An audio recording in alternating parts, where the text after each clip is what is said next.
I got in the tractor and hooked up the plow, and it's like the remote is vapor locked. It can just barely move.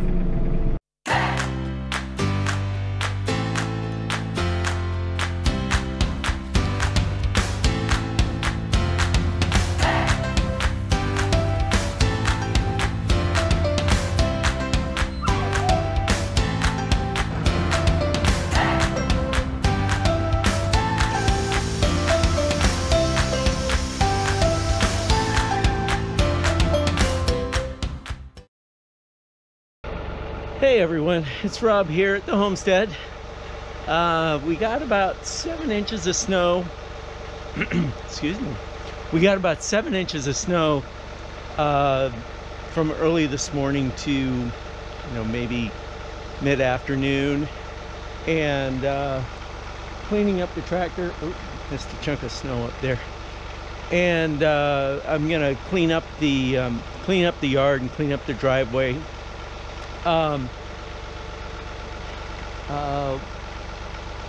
Since the last time I used this, I've gotten the chains on, and the tractor's been completely serviced. It was due, and what a difference. The guy that did the service for me, because I don't have a shed to work on it, and it's tough working on it when it's 0 degrees and you're outside. So it went over to a guy's house that I know, who's got a big shop, and he went through all the filters and changed all the fluids and did a couple other little things that needed to be done. But one of the things he said is there's 2 fuel filters. The fuel filter that you can see, and it's very obvious, it's a cartridge filter. And then there's another fuel filter that isn't quite so obvious, and he said it probably has never been changed. So as you know, the tractor is new to me, well, relatively new to me, and had about 900 hours on it, and I thought it was a little lethargic in certain situations, but what a difference. So if you have a 30 series John Deere, remember there's 2 fuel filters to change, and if you're having someone do the service on it, make sure you point that out, that there is 2 fuel filters that have to be changed out. It really made a huge difference. So with that said, let's get after it. Well, this is interesting. I got in the tractor and hooked up the plow, and it's like the remote is vapor locked. It can just barely move, and you can hear it straining the system. So I'll have to troubleshoot that. I'll let you know what it is.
All right, for you guys that are wondering what's going on here, the hydraulics, I think, have vapor locked in the remote function. And what came with the plow originally was a manual turn attachment.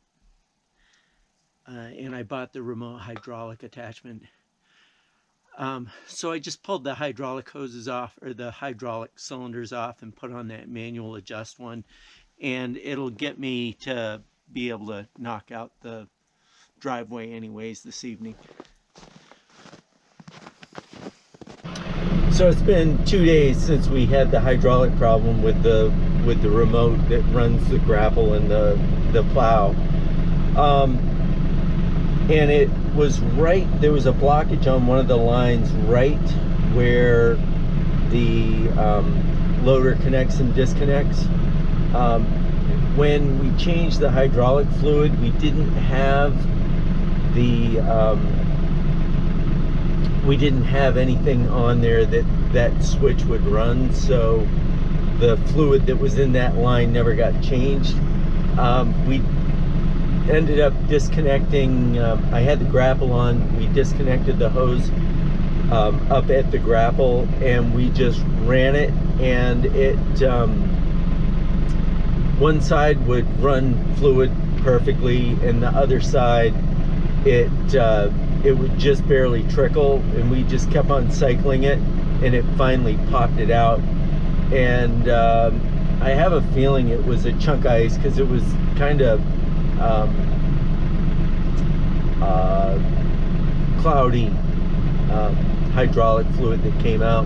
We ran it until it got clear, about I don't know, we probably ran a gallon out total, and now it works fine.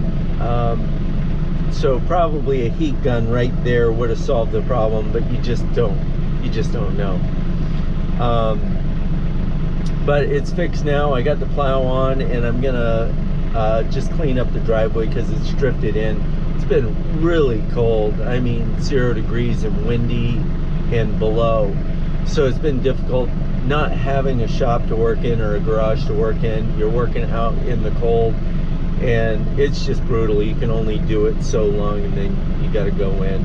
I mean, some people can do it, but I can't. So so come along for the ride, and we'll clean up the drifts. One of my friends ended up going off the driveway down below, and he kind of made a mess of it down there, so we'll clean that up and call it a day, because I've got to go to work this afternoon. So those of you that have not subscribed to the channel, please do so. It you know, we get all kinds of views and all kinds of viewing hours, but you know, I have about 370 people that have subscribed. You know, it's just a click of the button, and I really appreciate it. So here we go.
So I got everything pretty well cleaned up. A few little odds and ends here, and you can see we got that first snowstorm, and it was probably 7 or 8 inches, and then it rained on top of it, and a couple of times, and sleet. So there was this maybe a couple inches, maybe 3 or 4 inches of crust underneath the 7 or 8 that we've already gotten, and it really put the trip plow to work. And I think this is one of those circumstances that a snowblower would have worked a lot better than the plow. But the cost difference is pretty incredible. So I hope you enjoyed the video. Like, subscribe, and have a great day.